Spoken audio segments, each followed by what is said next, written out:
Hello everyone, welcome back to Big Time Auto Racing episode 23. This is the Orange Blossom edition, I guess. The Orange County race. It was just this past weekend. Yeah, it was nice to be back at the old stomping grounds and see Old Faithful. She's definitely weathered, and the seams every time we go there are probably turning more to what would be correctly categorized as craters.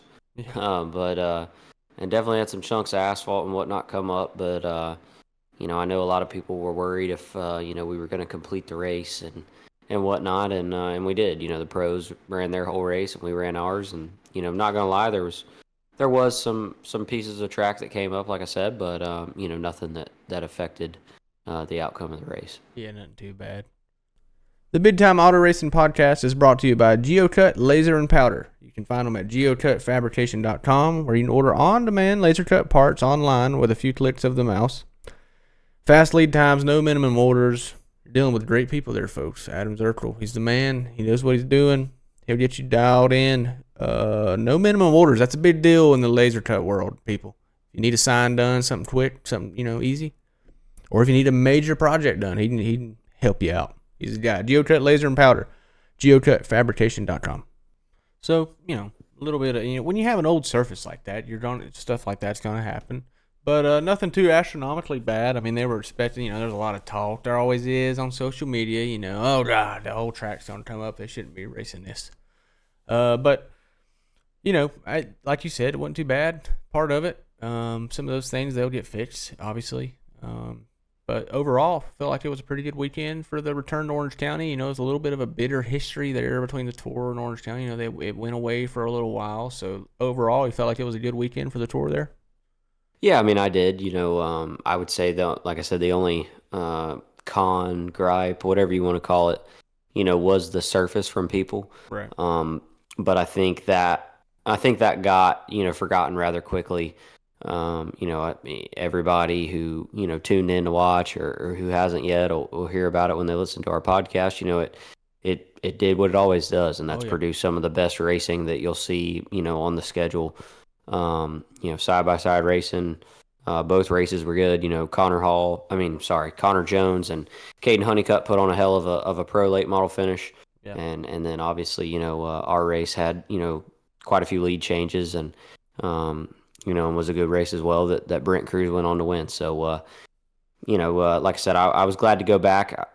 I will say I do feel like they need to fix the patches, or the spots, like we talked. Look at what Kevin and them did at Hickory this year. I don't, nor do the other racers and everybody I've talked to want a full repave. I think that place will be too fast if you do that, and it'll ruin the racing. So, I think it's still in a state where it could be patched and fixed and still have the great racing there, and so I hope to see that be done here in the near future. Yeah, no doubt. It's an awesome little racetrack. Always puts on really good races, like you said.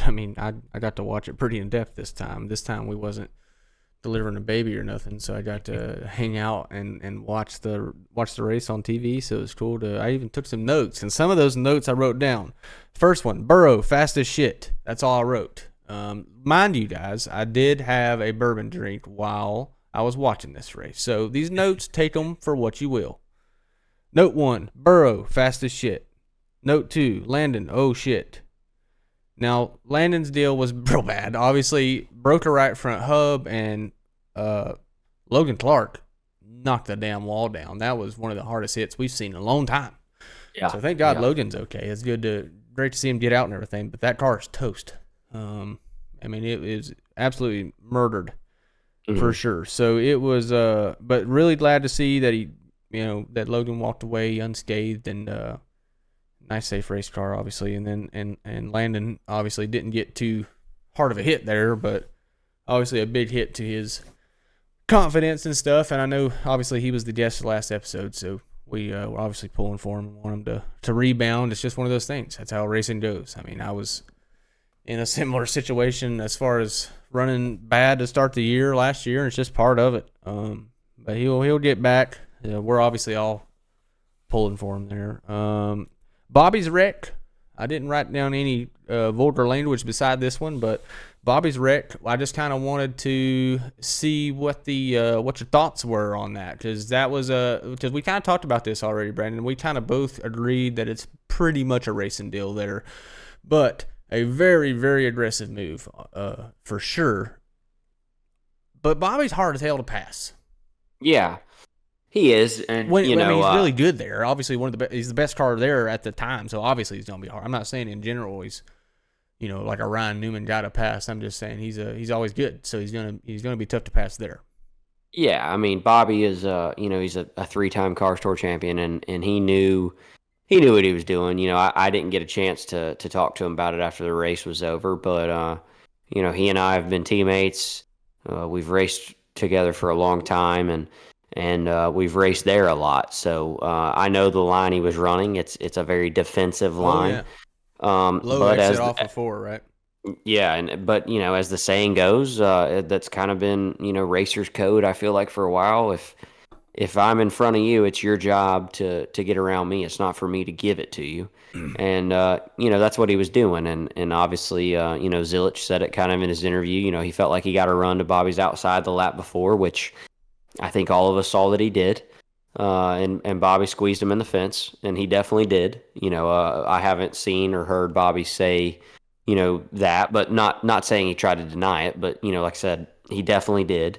And whether or not that sparked a fire, in Connor or not, I know it would me and you. I know I can speak, in good faith on that. And, I think Connor, I feel that Connor went in there to make contact with him, but I feel like he didn't go in there to wreck him. Right. But obviously the speed you're running there, and like we said, Bobby making that already kind of low exit and have him wheel in it. Mm-hmm. I just don't think it took a whole lot, and obviously him and Connor got together, and that was that. So it was unfortunate, but I think at that point in the race, minus a caution, I think the 29 was saying, "Let the old lady sing, boys and girls. Oh, yeah. This one's over." So, but it still gave us something to talk about, and but I definitely chalk it up as a racing deal.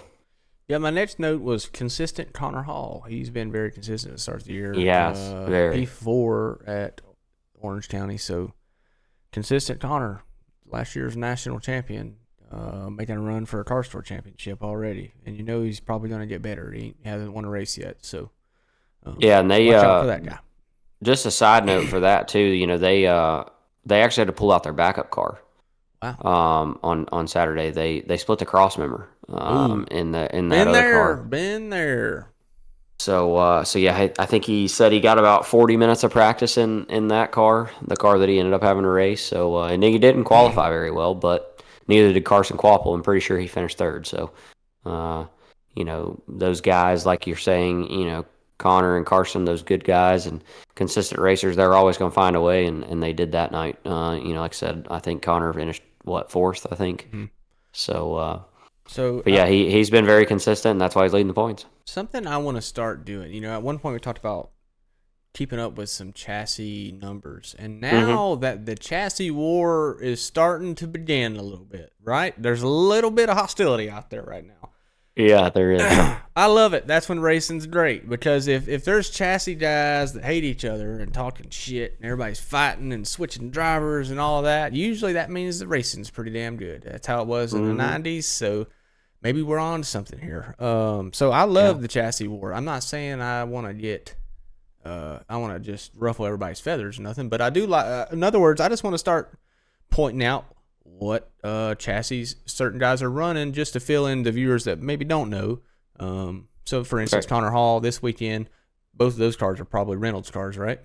Correct. Okay, so we'll try to pay more attention to that, just in light of all the kind of recent. There's been a lot of switcheroos here the last couple of years, and it's kind of heating up now more than ever. So we'll see. And it's also nice to keep stats too, just to kind of at the end of the year be like, oh, this is where it ended up, because I don't really play favorites. Obviously, I have a PRW car. Brandon has a Hedgetalk car, and we think our cars are the greatest cars in the world.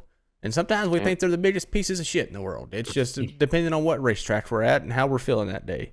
Otherwise, like I said, we just report on how we feel about things, not exactly the news.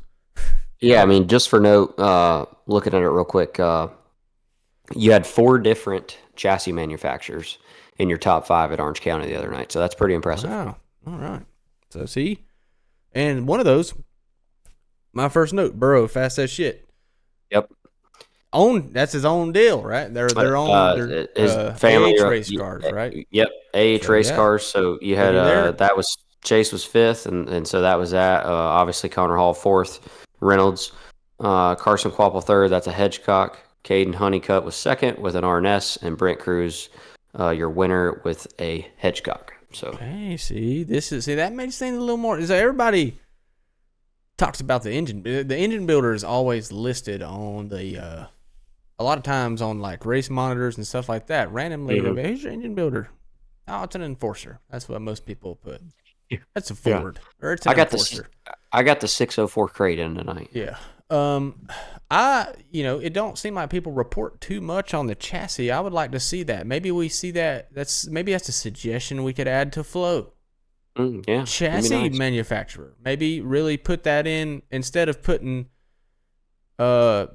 Landon Huffman in the something Chevrolet. Who cares about the nose decals at this point?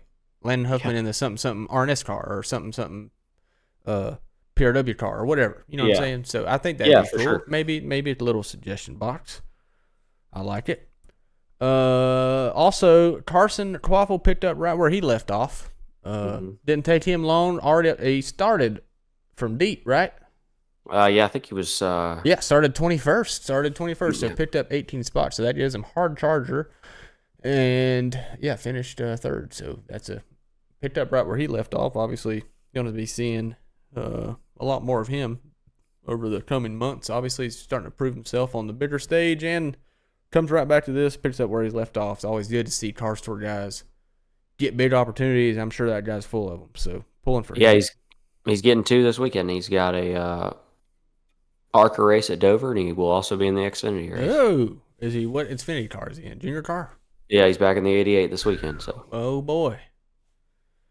Here we go. I also wrote down Grady almost top 10. He was running top 10 there at the end. Thought he had him won. Thought he was moving forward, but ended up getting passed by a couple guys there pretty late. I think he ended up 12th. So pretty solid run for Andrew. Ran towards the front for most of the day. So I'd say he's probably pretty proud of that. He was fast all weekend, man. Yeah, that's good. Good for Brandon. Good to see him, or Andrew. Good to see him turning things around a little bit. He had too bad of a year to start off with, but he's it's good to see a top 12th place finish to get going here, get a little momentum build up, get the season going. Heading into Ace, he's usually pretty good there too. So we shall see. And then Trayton Lapsevich also rebounded for a top 10 after getting involved in the wreck with the leaders. Kind of had to avoid the wreck and slid up into the fence when Bobby got in the fence. And at that time, he was running inside the top 6, 7, I think, and ended up going back to about 20th. And within about 15 laps or so, made his way back up to where did he end up? 10th. So he absolutely he drove the hell out of it to get back up. Yeah, he mowed through the field there at the end. I mean, because we went back green, I think inside of.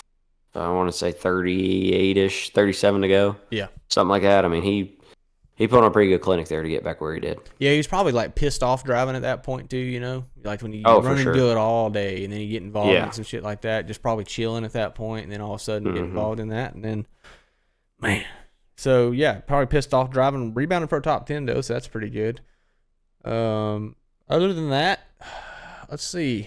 Well, I was going to say top rookie, but hell, that's the winner, Brent Cruz. And speaking on that, we predicted to start the year that we would not see a first-time winner until after Wilkesboro, and we were dead wrong, dead damn wrong about that. Brent Cruz proved us wrong this weekend. As a rookie, he led 39 laps and won the damn thing. Ended up with $7,000 in the pocket and 34 points to add on to. What right now looks like he's about. I would think. Yeah, puts him second, 15 points back behind points leader Connor Hall, Mr. Consistent. Connor Hall, 4 races, 4 top 5s. That'll do it. He's Every time leading the points. Brent Cruz, second, 15 back. Manny Tyrell still top 3. Trayton's in 4th, and Bobby McCarty top 5. So already tight. I mean, the top 7 are within 30 points. So I mean, it can go anywhere from here. Obviously, Yeah, for sure. That goes for the whole field. I mean, in reality, the top 20 is only 68 points apart. So I mean, it's there. Anything could happen at this point. I know it's very early to talk about the points, so that's usually why I don't touch on it very much. But to back up Connor Hall's Mr. Consistent claim, I think that backs it up. He is the points leader, even though he's only led 6 laps, which is not like Connor. 6 laps led, but 4 top 5s. That'll do it. All right, Brandon. The next part of this episode is one of the favorite parts, the ratings. We rate the tracks every week, and it's Orange County's turn. I didn't race this weekend. Brandon's going to be the sole rater, but I'll add my input and see. Maybe I can sway you. I'll try to sway you one way or the other. Anyways, starting off with, I won't have nothing to say in this one. Fun factor: how fun was it to race this weekend? Did you pass? Was there a lot of strategy involved, etc.? Yeah, I mean, for me, it's probably going to seem biased, but I mean, I'm going to give it an 8 on that because, like, I mean, you can pass. Like, people want to say, oh, well, the track was coming up. Well, really, the only section the track was coming up was what I would call the second and a half / third, depending on who you are, groove in 3 and 4. Like, there's a whole nother lane and a half to run above that and 2.5, 3 lanes to run below it. So you didn't have to pick that lane, to run. And then obviously 1 and 2, you can run the bottom, the middle, the top. So, it was hard to pass, kind of, but like not to sound like an asshole, but it's the CARS Tour. I mean, it's hard to pass anyway, So like, it's just a racy racetrack, and that part of it didn't change. And like the 2 people we talked about, I think Connor Hall. I don't exactly know where he qualified, but I want to say it was like in the teens. And then Carson Quapple started 21st, and they finished 3rd and 4th. So, Connor started 18th. Yeah, so, I mean, look at that right there. I mean, Brent Cruz started outside pole, won the race. So, that side of it where normally we're talking about, hey, the winner came from inside the top 5. That stayed true, but, I mean. Yeah, but the top 5 finishers, their starting positions in order is 2nd to Brent, and then 5th, 21st, 18th, 13th. Yeah, so, I mean, so, I mean, that just shows, if you have a good race car at Orange County, you can go forward. And, so, like I said, for me on that fun factor, we had a bad night, us personally, but, I think Flo and anybody that was there, great crowd, but got to see a good race and a racy race. And, as fans and as short trackers, that's all we can ask for. And like I said, I think that place delivers that. Yeah. So 8 on fun factor. What about track atmosphere, the fan turnout, the events held, promotions, trackside? How was all that? So, you kind of touched on it. There has been this, I guess you could say, well, we won't bullshit it. We're big time auto racing podcast. We like doing this kind of stuff. Tift / war between the Tour and Orange County over the last couple of years. And this was our first time back there since 2021 on the Tour, I believe that's right. So they've always struggled a little bit. I would say the racetrack itself maybe promoting the Tour, but I didn't feel that way this time. Man, the crowd was great. I went into a gas station a couple miles up the road and saw flyers and stuff in there. Now, granted, that may be the Tour personnel doing that, but still, you got to have the town and everybody be on board. Yeah. With that, and then they had a autograph session for us and stuff like that, to interact with the fans and let certain ones of us that have it set up our merch and stuff. So, I'm gonna go. So where we had with Landon, where we don't do half. So I'm gonna say 7. I'm gonna say 7. I think it could be a little better, but it wasn't bad at all. There's definitely worse ones, but I think 7 is a fair score. All right, so 7 on track atmosphere. What about facilities? We got lighting, infrastructure, eye appeal, the infield elbow room, how the spotter stands, just kind of general look of everything. Yeah, so man, this one I'm torn on because obviously, if I sit here and I go high with it, everybody's gonna be like, "Man, did you not see the seams that you could break your ankle in and the Yeah. parts of the track coming up?" So that obviously hurts it. Elbow room this weekend, that is an interesting topic that I'm glad that we have in there because for whatever reason this weekend it was super tight and we've had a lot of race cars there before. I'll be honest, I think some of what screwed it up is a lot of us tested there on Thursday, myself included. And used to be they made everybody pull out, after practice. Nobody pulled out. So you come in on Friday and I mean there was guys that had half a trailer gap between them. Right. So I know that definitely added to it. So elbow room was a little tight. I think the lighting at OCS is good. No problem seeing or anything like that. But like I said, with the track coming up, that's gonna hurt it a little bit. But I think I'm still gonna go with a 7 because it's like I said, nobody's race to my knowledge, and if so, then I'm sorry. Don't shoot the messenger. But nobody's race was ended because of the racetrack the other night. So I feel like 7 is a fair score on that as well. All right, how about bathrooms and concessions? The elbow room in the bathrooms, cleanliness, shitter comfort, and then also the food quality and the amount of menu items. Yeah, so this one tears my heart because, like I said, I feel about Orange County about how you feel about Hickory. And we know until this year how that was with Hickory when it come to the shitters category. Yeah. Our OCS's is less than ideal. Especially in the infield.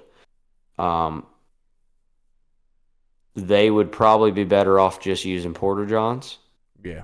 Than even having a bathroom, which they did have Porta Johns. They were pretty rough too. I'm not gonna lie. But then what's weird is like I feel like obviously they're not as big, but their fan bathrooms are about how the fan bathrooms are at Hickory. Yeah. Like I would say they're similar to that. So like you go in with that mindset of like, man, if this is so they're like a solid 2. Yeah, I mean, I've heard a lot of rumors and stories about the bathrooms at OCS from viewers and caller inners saying, man, I don't know how you guys could ever give anything more than a 0 to the Orange County bathroom because it's rough. I ain't been there, so I'm just reporting. These ain't facts. Yeah. So I feel like, I'm just making sure we are still keeping it where, for whatever reason, we have shitters and concessions together. Well, is this an outlier or something? Well, no, I'm just saying, I mean, the bathroom score, I think, is definitely... Yeah. Well, I mean, the concessions can bring it up if they're serviceable, but if the bathrooms are at 0, then the concessions could potentially bring it up, a little bit. I'm going to go with, like, a 1 on the bathrooms because of the fan bathrooms, and like I said, they're not, like, stellar. But I think that probably makes it go from being a 0 to being at least scoreable. Yeah.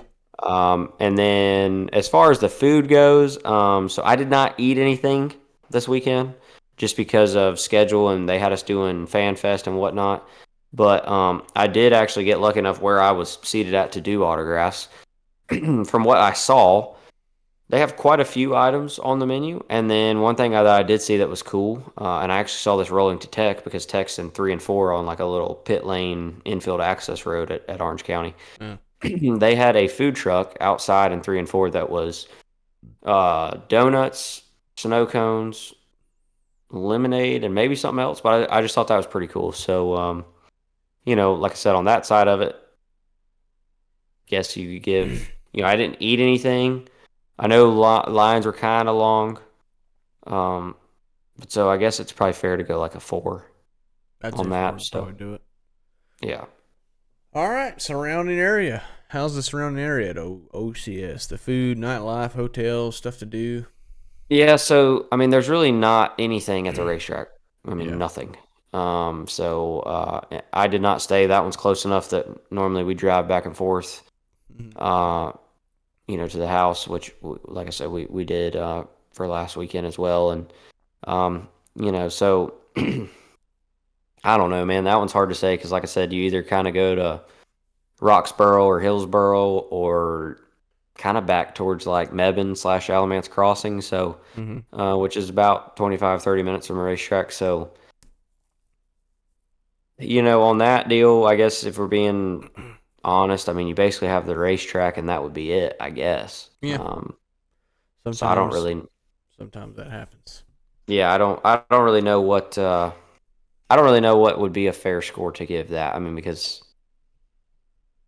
I mean, me and you've talked about these before, where we have to go a little bit of a ways away, from the track to do stuff. Right. If it's where you have to go 20 to 30 minutes away to find a hotel, it's really difficult to even rate it. Yeah. But some of the greatest racetracks in the world are probably an hour away from the nearest hotel, so. That is very true. It's kind of difficult to rate sometimes, but in this case, it'd probably have to hurt it a little bit, right, to keep it. I mean, everybody gets a rating. I'd say to keep it fair, probably so. So, I don't know. Call it a 5. Yeah, I think that's the fairest way to put it, probably. Yeah, probably right. All right, quick math. Final score for Orange County is a 6.2. So not the highest score, but they do kind of get the shit end of the stick on the location thing. I mean, because if we give them a 8 on location, they go up to a 6.7, 6.8, which could put them top 10 of tracks towards the end of the year. So it's a tough rating, but it is a racetrack that needs upgrades. It's a diamond in the rough that could definitely could prosper over the next few years. But to be a good full-time, or not full-time, but a yearly CARS Tour track, it probably is going to be requiring some upgrades, I'd imagine. Yeah, I mean, and like I said, everybody who's followed my career knows how I feel about the place. I mean, including Dylon. So, it's nothing. It's just us being honest. Oh, yeah. And sometimes, like I said, Dylon loved Hickory, and now that it finally got some. Yeah, I mean, it's just Hickory it was is like what a it is. 6.0 last year, so 6, or even maybe it was below that, and then this year is back up in the 7s. So yeah, it's part of it. I ain't been there in a while, but obviously this is rating it on the scale of a CARS Tour facility. It probably works just fine for the local guys that cut their teeth there and work their ass off to go race there. So go catch a race at Orange County. It's an awesome experience for a fan. Might be a little bit of a hindrance to a CARS Tour driver who just put a new grill screen in or something like that, but as far as the fan goes, you'd have a great time, awesome racing. You get to see some, if you're I've never seen a bad race there, just to put it that. No. Like every time I watch a race there, it's always good. So that speaks for itself. So definitely don't let the slightly lower rating deter you. It's a great racetrack, and I'd love to go there someday. You have to show me the ropes. I'd love to go make some damn hot laps when they get. Yeah, man. I think you'd love it. I mean, it's take it kind of back to the Tri-County days when she was worn out. That's how I would kind of characterize it. That's probably the closest thing to it, I'd say. Yeah. So Orange County 6.2 on the BTAR scale for the season. How'd the weekend go for you, buddy? I know it's your favorite track. Didn't go great. We ain't pounding Patron right now or nothing. So it obviously didn't go incredibly great. But let's hear how the weekend went. Yeah,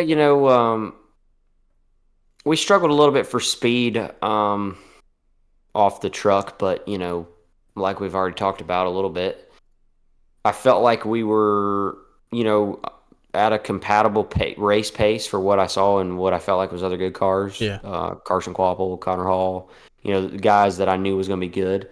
Felt like Bobby was faster than those guys even, a little bit, and who's to say where he would have finished if he doesn't get wrecked, probably definitely top 3. Yeah. But, so we struggled a little bit for speed. We qualified 24th, but, I felt like my car was good enough for me in the field that I wanted, that I felt like, once the race got going, we would be able to move forward, and that's exactly what we started to do. And we got up around the mid-teens, like I said, started 24th, and lap 30, I came down the front stretch and was behind Chad McCumbee. and turned off into turn one and about absolutely obliterated him, because when I went to go get on the brakes, the old pedal just went straight to the floorboard. Dang. And come to find out, so we nursed that around. I lost a lap coming down pit road, a piece of racetrack, unfortunately. Like I said, didn't end our night, but it definitely plagued it. But it come up and knocked the brake line off. And so the guys, busted ass, got us a line back on there. We got our lap back.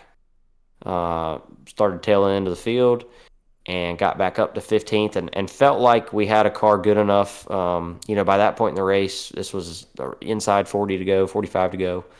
I had used up a good amount of car, obviously. But I felt like we still had probably enough car left to get to 10th, I would say. And that, for everything we had endured, in the night, was going to be a good night for us. And around 25 to go, it was like the car kind of just fell on its face as far as drive off. Yeah. And at first I was like, man, I think I've just pissed these things off. But then I was free in and free off. Well, free in, tighter than hell in the center, and then free off. Yeah, and I'm like, that is not a fun car to drive at all. No, and I'm like, and then I started feeling like we were hitting the track a little bit, and I'm like, man, I think we got a tire going down. And sure enough, as you know, we've talked about before, the rule with the Tour is if it ain't on the rim, you bring out the caution, you come down pit road, it's going to be a 2-lap penalty. Can't, not eligible for Lucky Dog, that whole 9. And so anyway, when we come into pit, I think we had around 10 pounds of air in the left rear.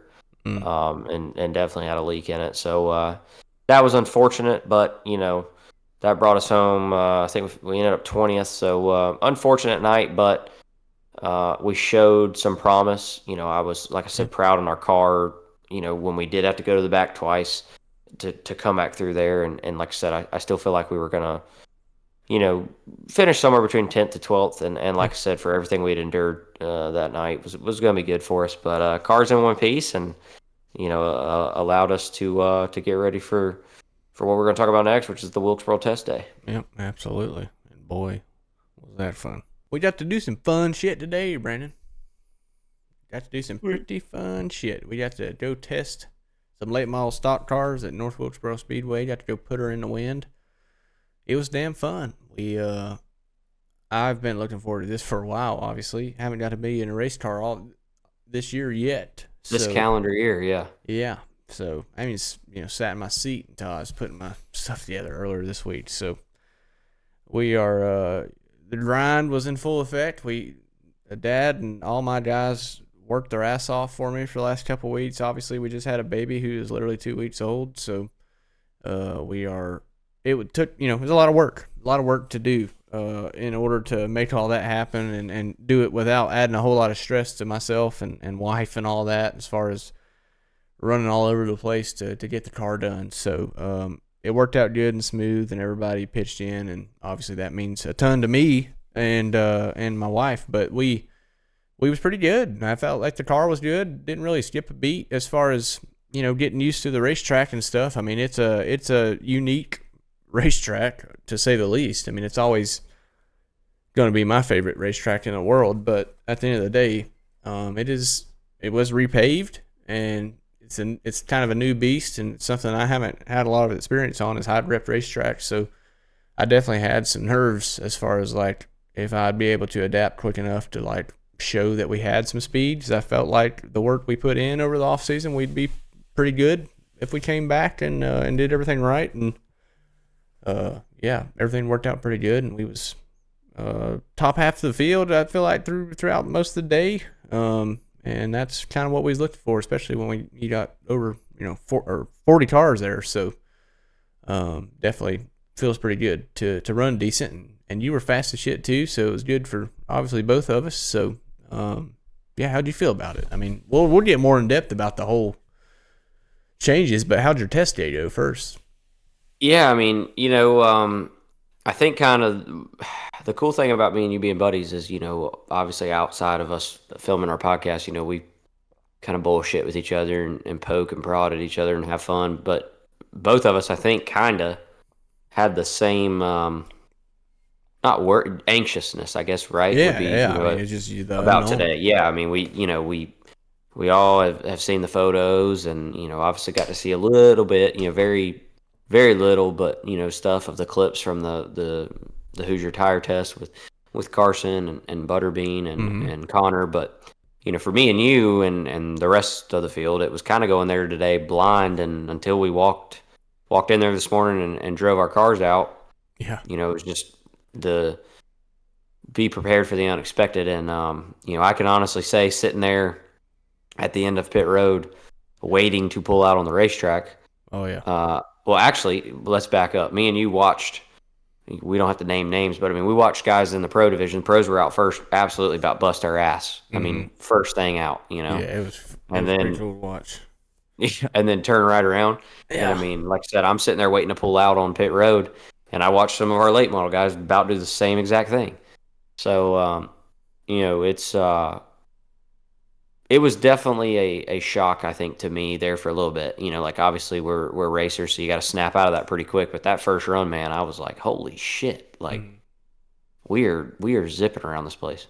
Yeah, it felt fast. It definitely felt like the one comparison I made, or I was talking to someone that said like that I felt like going like 1 and 2 obviously feels fast, and going up the backstretch still feels pretty fast, even though you're going uphill. But once you get into 3 or you're kind of in the center of 3 and 4, it's almost like you're on a slot car track and someone like grabs the bottom of the car and just slings that some bitch as fast as it'll go, like up and out of 4, and then down the hill back into 1. Yep. That section of the track feels fast as hell, and it's cool. But I will say, like, it is. I was like kind of worried about if it would like have, if it'd still be fun to drive. I guess like I just didn't know if it was just gonna be real cookie cutter, just wide ass open, barrel it down in there, hit the brakes and go. But there's 15 different grooves. It seems like people are running, for the most part. I'm not talking by the wall and by the apron. I'm just saying, like, everybody has their own way of going in there, which in my head means there's going to be a lot of passing. Now, it's going to be hard to pass, don't get me wrong, but there'll be people, it'll be hard. You'll be having some, there'll be a lot of donuts. I can predict a lot of damn donuts. Might as well open a Krispy Kreme up, because there's going to be some tight racing, and you'll be banging doors a lot, probably. That's how you're going to pass. Anyways, it's fun as shit to drive. These are also the first time on these tires for me too, so it was a little bit of a new. Right. I haven't been on the ST2s at all, and today I was on ST2s and ST3s. So correct. It is a little bit of a different feel. Like it's a dripped up feeling, but it's also like not real drippy. Like I don't really know how to really explain it. What I'm saying is I think that's going to contribute to the racing being good, because it's not as drippy as you might think it is. But you're hauling ass. It's got some grip to it. But you can slide around a little bit still, for sure, especially if your stuff ain't good. So I am looking forward to racing there like hell now. I was a little bit, I don't know, not, I guess, anxious about like how it would feel to even to get out there on a new track, and how fast it would be, and like, is it going to be just hold the hell on, or is it going to be still going to be able to dice around a little bit? And I have the feeling after today that you can work the wheel a little bit still. So it looks like it's going to be a good time. And god dang, how can you have a bad day testing it? There's several ways to have a bad day testing at Wilkesboro, don't get me wrong, but I'm saying in general, it's easy to just sit down and look around, but I'm just glad to be here. Yeah, I think for all of us, kudos to the tour for making it right, and scheduling the test day. Yeah. For everybody, of saying, hey, you don't have to come, but if you can come, we're going to host this day for you guys to come and obviously try out the new compound that they've paired up for this race. Yep. And like I said, me and you had talked a little bit off air, about, you getting on the SC2s for the first time, and then the first time you get on them, you're really not, because like you said, we're paired up with a different right side for this race, but it's still a little different. For what I felt today, and obviously that was my first time being on an ST3, but I liked what I felt. They, from everything I was told, the reason that we went to the harder right side was Hoosier and along with the feedback they were getting from the competitors that they had do the first test, right sides were showing some concerning numbers on heat and build and whatnot. So obviously I think they made the right call. I know I put around 45, 50 laps on the same set of tires today, and didn't have any issues. We liked what we saw, and I, like you said, kind of to echo what you said, I think it's going to put on or I hope and have seen a little bit today that I feel like it'll put on a good race. Yeah. And the biggest thing, like you said, and that was one of my biggest concerns as well. I don't see anything after us being there today where, in all practical terms, the groove should just widen out, right? Right. And get better, where this shouldn't be able to put on a hell of a race. Mm-hmm. Yeah, I agree. I think it's going to be great racing. I mean, we both had our concerns, and glad to be proved wrong as far as, the width of the groove, the the pairing of the tire. I feel like it's good enough because, they don't want us to be too damn fast and too grippy. What I'm saying is I want my car to be as gripped up as it can be on the tires that we are provided, but I don't want these tires to be damn super badass, wide ass open, running, out there qualifying like 1690s or something. You know what I mean? Like, I don't like Hoosier has the capability probably to do that for us, but like, we're not, hopefully we don't need that much grip. It's nice that it's, on the old surface, it literally felt like you was on ice after about 10 laps. If you went hard. I mean, it's just a worn out racetrack. Didn't have much grip. You had hardly any stability anywhere. So it was a very weird feeling going in today. It was like two completely different racetracks, but even though it's brand new asphalt, it's still like I feel like it's gonna be, you're gonna be sliding around a little bit. It's gonna widen out, obviously, but we kind of proved it today. I mean, I was racing around a few people, and you could kind of dive underneath people, and they'd run a couple different lines and stuff like that. So I'm looking forward to it. I think it's gonna be pretty damn sporty, and we got a whole lot of stuff coming up. We got a lot of stuff going on that week. Obviously, we got a damn race to race, which is big, but that's just a magical week in general. So can't wait for all that. I mean, definitely today gets you in the mood. It's like it's like our speed weeks, Today we just kind of we got the fire started at the old shack tonight. Yeah, I mean we all sat down there, Dylan and I, and had a beer together after practice today, and took a gander up at the old gal at the top of the hill from the sugar shack, and it's what did we say, 3 weeks? Yeah, we'll see in 3 weeks. 3 weeks away. But yeah, man, it was good. It's always good to be back up there, right? It's like we all talked, used to pass that place with Ivory and stuff growing up through it. And, now to see her back and pristine, I would say even. I mean, heck, they were working on stuff today. I think they're building from what I was told, either a spotter's platform or a spotter stand right there in the suites out of 4. So they continue to work to make it even, I guess, more nice, or more appealing, I guess would probably be the better way to put it. But, I think we're still leaving as much of it as they can so that it has that historic feel to it. Like, for instance, I love seeing the fact that we still have most of the old grandstand seats there, most of them. It's You don't want it to see it be completely new, right? Yeah. I think that would take away from the prestige of it. But like you said, there was a lot they've worse. done a great job keeping that retro look and feel. Yeah, there was a lot worse things that you and I and the rest of us could have been doing on a Wednesday afternoon today than turning laps at good old North Wilkesboro. For sure. Was glad to get a few laps before we get there in a couple weeks. Yeah, no doubt. It definitely helps a lot and eases the nerves of all that for sure.